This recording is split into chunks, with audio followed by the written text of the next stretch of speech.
읽어주는 교과 둘째 날 3월 25일 월요일 젖된 아이의 평안.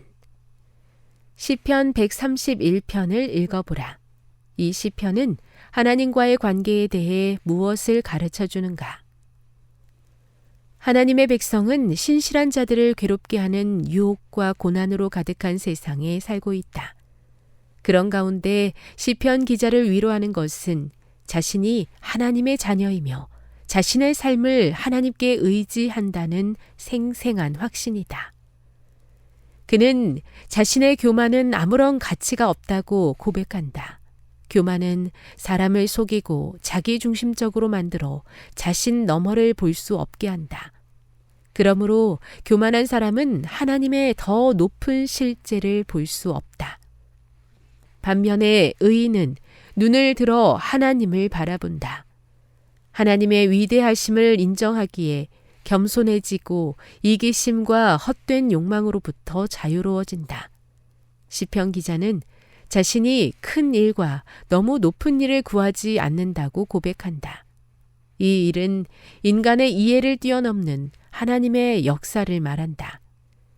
현대 과학은 가장 단순한 것조차도 믿을 수 없을 정도로 복잡하고 적어도 현재로서는 우리의 이해를 훨씬 뛰어넘는다는 사실을 보여준다. 거기에는 놀라운 역설이 있다. 물리적 세계에 대해 더 많이 알수록 우리 앞에 이해할 수 없는 신비가 더 많이 펼쳐진다. 시편 131편 2절에 기록된 젖된 아이가 그의 어머니 품에 있는 모습의 은유는 평온을 찾고 하나님의 품에 안긴 사람을 감동적으로 묘사한다. 이는 어린 시절의 아이가 다양한 단계에서 어머니와 맺는 사랑의 관계를 가리킨다. 실체 없는 야망과 교만의 젖을 떼게 하시고 나를 보내신 이의 뜻을 행하며 그의 일을 온전히 이루게 하심으로 하나님은 우리에게 단단한 음식에 더욱 풍성한 영양을 제공해 주신다. 젖된 아이와 같다고 표현한 시편 131편의 신뢰는 사실 삶의 고난을 통해 시험과 시련을 겪으며 하나님이 신실하시고 당신의 말씀에 충실하신 분임을 발견한 성숙한 믿음이다. 마지막 부분에서 시편 기자는 하나님의 백성의 안녕을 바란다. 우리는 하나님과의 개인적인 경험을 하나님의 교회를 든든하게 하는데 활용하도록 부름받았다. 우리는 하나님의 신실하심과 선하심에 대해 개인적으로 경험한 것을 여러 같지 않은 이유로 여전히 신앙의 어려움을 겪고 있는 다른 사람들과 나눌 수 있다. 그리스도에 대한 나의 증거는 교회 안에서도 이루어질 수 있다.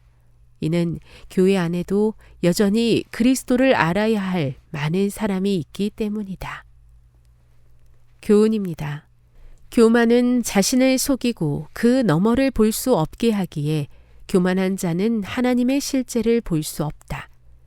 의인은 겸손한 아기처럼 눈을 들어 그분을 의지하고 바라본다. 묵상. 진실로 너희에게 이르노니 너희가 돌이켜 어린 아이들과 같이 되지 아니하면 결단코 천국에 들어가지 못하리라는 말씀을 묵상해 보십시오. 적용. 어린아이와 같이 되라고 하신 말씀은 우리에게 무엇을 말하고 있습니까? 나는 이 말씀의 뜻을 어떻게 따르고 있습니까? 영감의 교훈입니다. 하늘에서 큰 사람. 하나님의 나라에서 크게 되려면 겸비에 있어서 믿음의 단순함에 있어서 그리고 사랑의 순수함에 있어서 어린아이가 되어야 한다. 모든 교만은 멸절되고 모든 시기는 극복되고 최상권을 위한 모든 야망은 버림받되고 어린이의 온유와 신뢰가 권장되어야 한다. 그런 사람은 모두 그리스도가 그들의 보호의 반석이요 그들의 강한 망대임을 발견할 것이다. 그들은 그분을 절대적으로 신뢰할 것이며 그분께서는 그들을 결코 실망시키지 않으실 것이다. 교회 증언 5권 130. 저에게도 어린아이와 같은 기쁨과 믿음이 있기를 기도합니다. 때로 복잡한 문제와 어려움을 경험하면서 불신과 낭망에 빠지기도 하니 제 마음을 지켜 주옵소서. 어린아이처럼 온전히 신뢰하며 기쁨으로 주님 만날 날을 기다리며 살게 하옵소서.